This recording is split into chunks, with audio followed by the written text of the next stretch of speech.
Well, the United Nations says that since the invasion last February, more than 8 million Ukrainians have left their homeland. So where are they now? Let's take a look at the map. It may surprise you.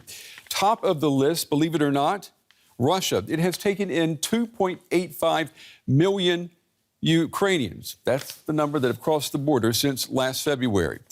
After Russia, Poland. It's a very supportive neighbor of Ukraine, which we've reported on numerous times. It has seen an influx of more than 1.5 million Ukrainians in the past year.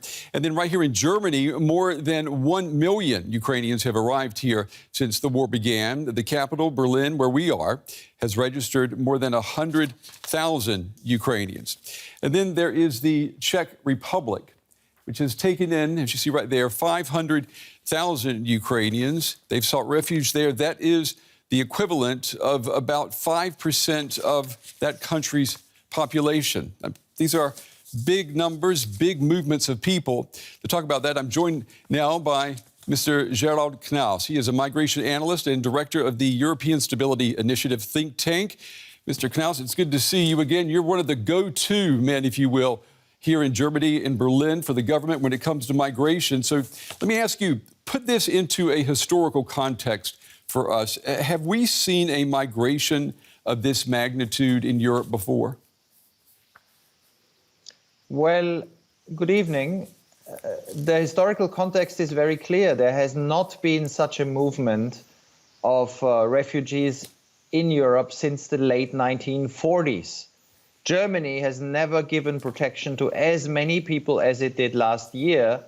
And the numbers that you have quoted for the Czech Republic, Poland, but also the Baltic states, Slovakia, Bulgaria, and others are historic. These are extraordinary numbers, and this is the biggest refugee movement in just a year since the late 40s. And how would you say that this forced Ukrainian diaspora, if you will, how has it changed the political landscape of Europe? Well, I think there are many ways in which this has brought the war, the reality of this war, home to millions of households and millions of people who've become neighbors and, in many cases, friends of these Ukrainian refugees. As you know, most of them are women and children. Men of military age are not normally allowed to leave. Many of them have gone to countries where Slavic languages are spoken. And so what has traveled with these Ukrainians have been their stories. And I think a lot of the broad support in many countries in Europe for the Ukrainian cause has been reinforced by this very large movement. The Ukrainian refugees, they've been taken in, they've been welcomed by many countries.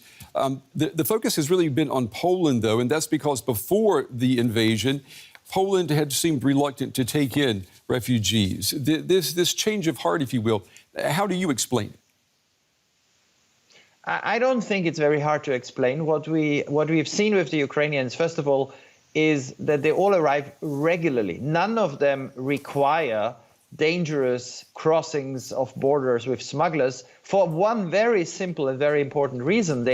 Ukrainians had visa-free travel to the European Union, to almost all countries of Europe except the United Kingdom, already before the war. So they could just arrive. Secondly, Poles, Czechs, Slovaks, Germans are aware of why they are fleeing. So there is no alternative place to which they can turn. People have gone to Moldova, but otherwise it's just the European Union. And of course, a lot of countries in Eastern Europe, or Central Europe in particular, identify with this because they see this Russian aggression in light of their own history. And they remember that they were once displaced. Let me ask you, too, about the more than 2 million Ukrainians who have fled into Russia. I'm wondering, do we know how they are coping with being inside Russia? We assume that most of them can speak Russian. Does that maybe make things easier for them? And what does it do to their Ukrainian identity, fleeing Russian aggression by going into Russia? That is a very complicated picture. And while we know and can, of course, research a lot about the Ukrainians who've gone west, we actually don't know nearly enough about those who have arrived in Russia. I don't even know if the number is right. We don't know how many have been forced. We know there have been many cases of people being told, for example, in Mariupol late last year, or when Mariupol fell, that they can be taking a bus to Ukraine, the territory controlled by the Ukrainian government. But in fact, they were brought to Russia.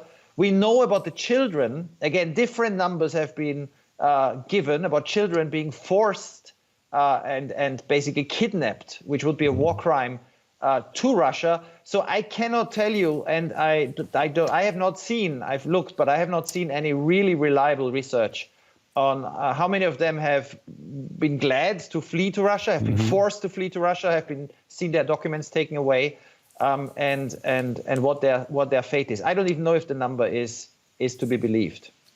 I want to ask you if you could maybe to look into your crystal ball based on what you have seen in other migration movements. When this war is over and when Ukrainians decide to go home, what kind of country will they be returning to? Can we already maybe give them an inkling of what home will be like?